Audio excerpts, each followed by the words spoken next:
to disclose his financial assets prior to an election. This raises significant concerns about his potential to influence policy for personal enrichment at the expense of average Canadians, particularly when it comes to a company called Stripe. Mark Carney served as a board member of Stripe, a $65 billion Irish-American payment processor, while also acting as a senior economic advisor to Prime Minister Justin Trudeau. Right now, Stripe is widely speculated to be preparing for an initial public offering, or going public, potentially this year.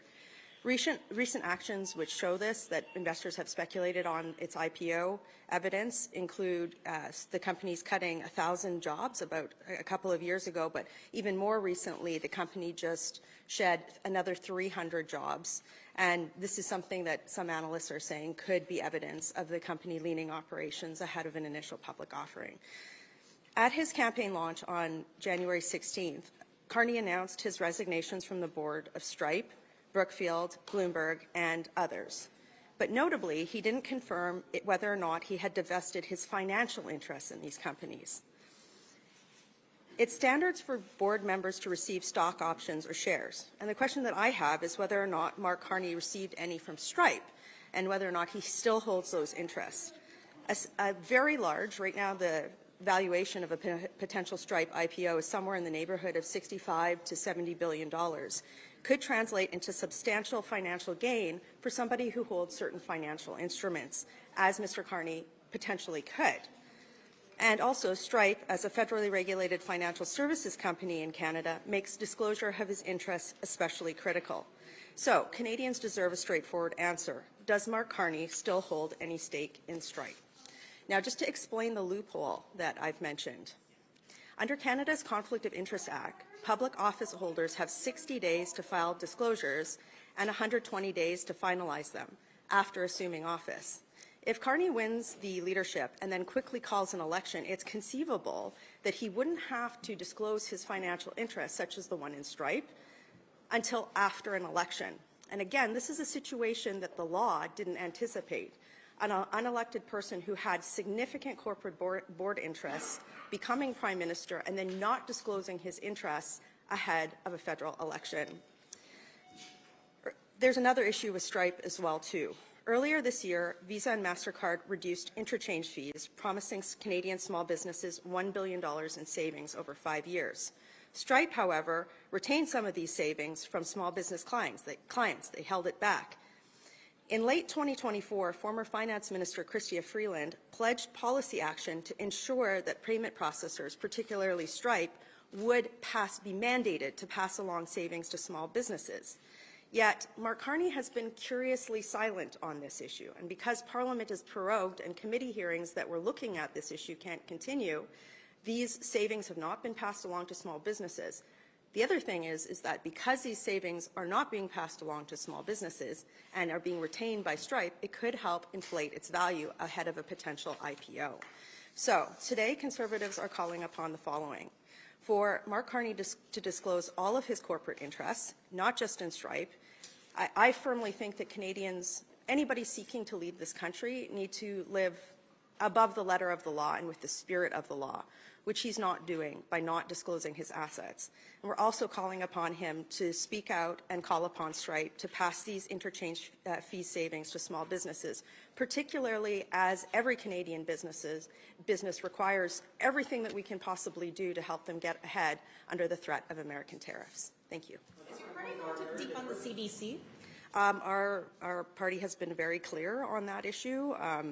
Conservative leader Pierre Poilievre has made multiple statements that he would like to defund the CBC while maintaining a strong journalism environment in Canada. Pourriez-vous clarifier qu'est-ce que ça veut dire?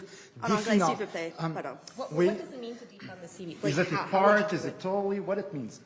Again, our party leader has been very clear about this, that he will defund the CBC. Thank you. The rally, though, I mean, he hasn't been as clear in the last week. Multiple times, Pierre Poilievre has been very clear that he will defund the CBC. Gardner, is that fair for President Trump to penalize Canada for having a digital services tax?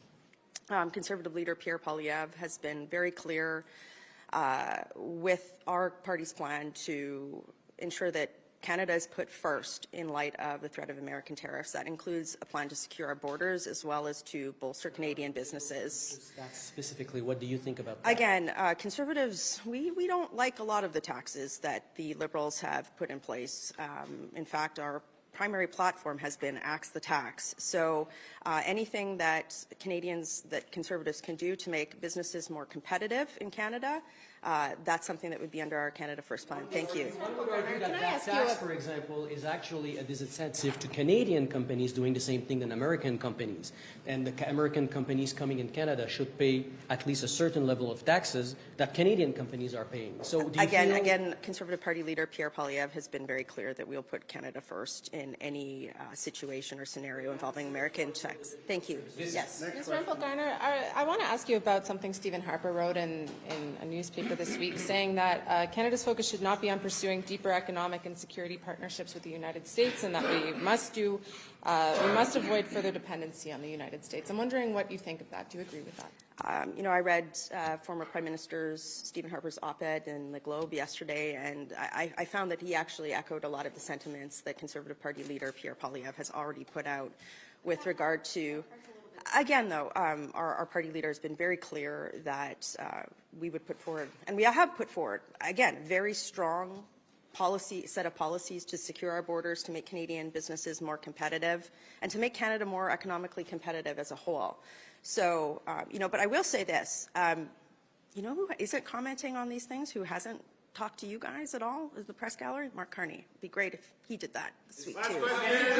This message your party is sending that Canada is broken, do you think it's resonating with Canadians, given the fact we're seeing this rising nationalist feeling? I've had the opportunity to door knock in some of the frigid weather that we've had across this country over the last several weeks.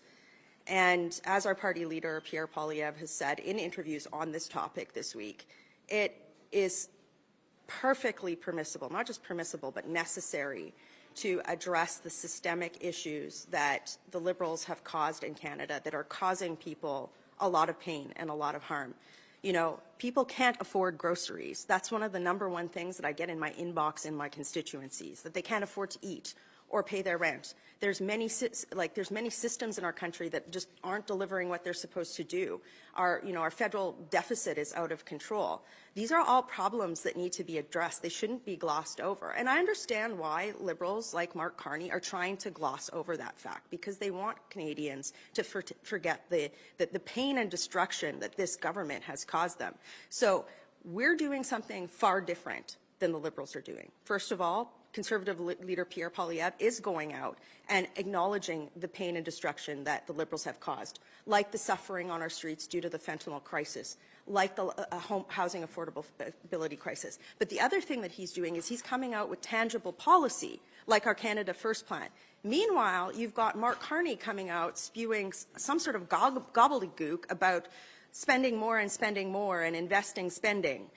So, I think that acknowledging the fact that the Liberals have caused Canadians suffering and coming up with a firm plan to achieve that is something that we will continue to do, and I'm proud of our party leader for doing that. Thank you. Thank you. Do you think Canada still